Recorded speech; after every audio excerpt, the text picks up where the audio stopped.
सुदामा जी ने अपने धर्म पत्नी सुशीला को समझाया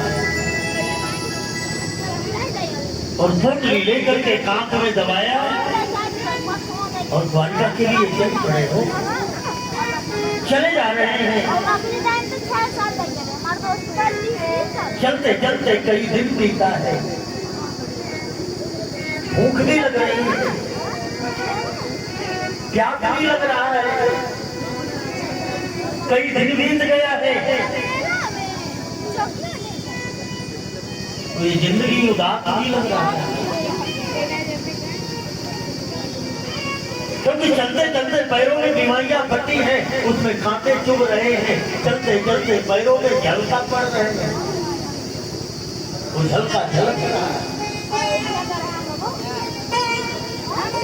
भूख लगती है, प्यास लगती है,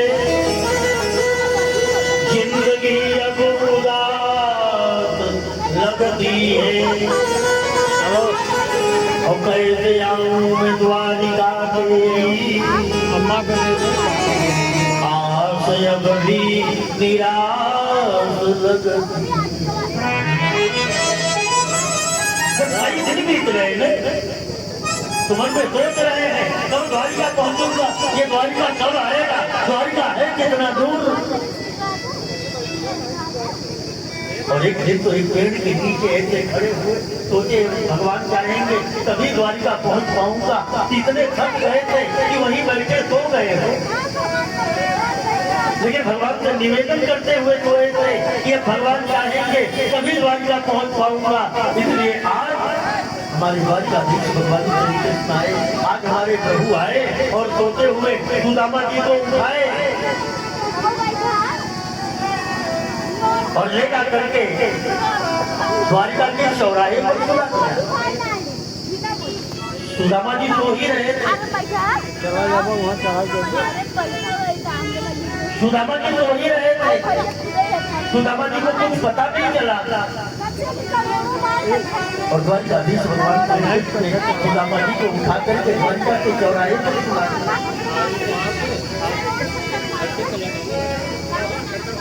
सुदामा जी की नींद खुलती है,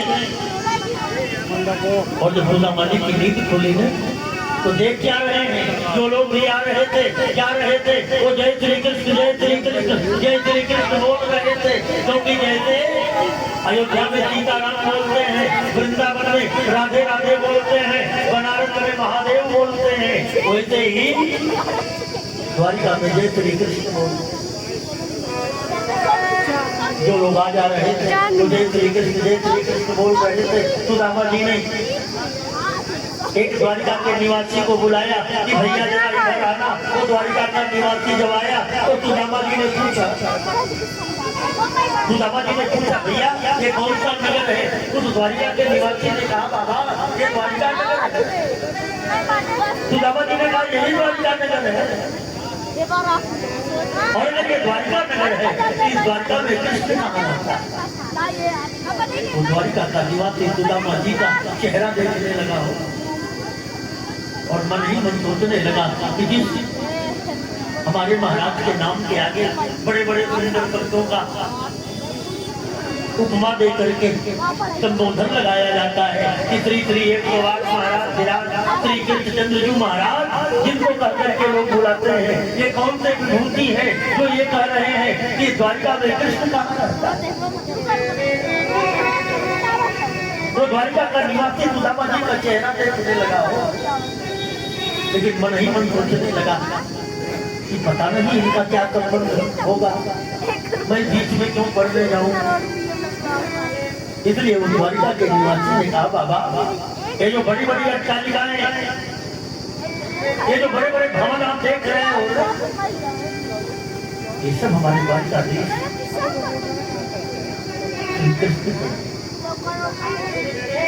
सुदामा जी तो मन ही मन प्रसन्न हो गए कि अपने द्वारिका पहुंच गया। वैसे भागवत में कथा बड़ी संक्षिप्त है।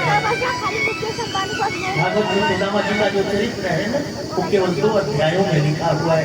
भागवत में तो ऐसा लिखा हुआ है कि सुदामा जी सीधे अंबिकापुर में प्रवेश कर गए, लेकिन अन्य शास्त्रों में ऐसा भी लिखा है कि जब सुदामा जी मुख्य द्वार पर पहुंचे तो जय धीरे नाम के द्वारपालकों ने सुदामा जी को प्रणाम किया। सुदामा जी ने अपना परिचय बताया और सुदामा जी ने कहा कि मैं अपने मित्र कृष्ण से मिलना चाहता हूँ, मिलने के लिए ही आया हूँ। भगवान के द्वारपालकों ने कहा, वैसे हमारे प्रभु के दरबार में ब्राह्मणों के लिए कभी कोई रोक नहीं है, वो जब चाहे तब जा सकते हैं, आ सकते हैं, लेकिन हमारे प्रभु के भोजन का समय हुआ है और भोजन के बाद उनके शयन का समय होगा। मैं वहाँ की स्थिति देखते आता हूँ। और जब ये द्वारपाल सभा में पहुंचा तो हमारे द्वारकाधीश भगवान श्री कृष्ण उस समय भोजन करने के लिए जा ही रहे थे। रुक्मणी जी 36 प्रकार का व्यंजन 56 प्रकार का भोग ला करके सामने थाल में सजा करके रखी। द्वारकाधीश भगवान करने जा रहे थे और ये द्वारपाल पहुंचता है और आगे एक ब्राह्मण दरवाजे पर आया है, आपको अपना मित्र बता रहा है, लेकिन उसकी स्थिति देखने के बाद ऐसा लग रहा है ना कि आपकी उसकी कोई क्षमता नहीं है। किसी पदा न झगा पे प्रभु ज्ञान को आई बसे के धोती फटी तिलकी दुपटी अरुपाय उपान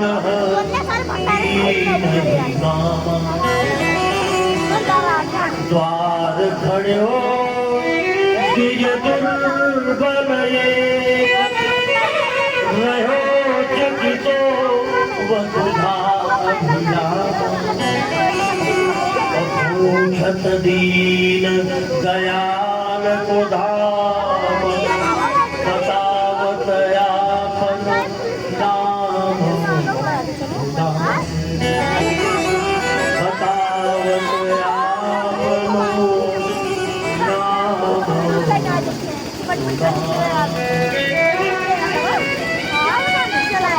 और जैसे ही द्वारकाधीश भगवान श्री कृष्ण ने सुदामा नाम सुना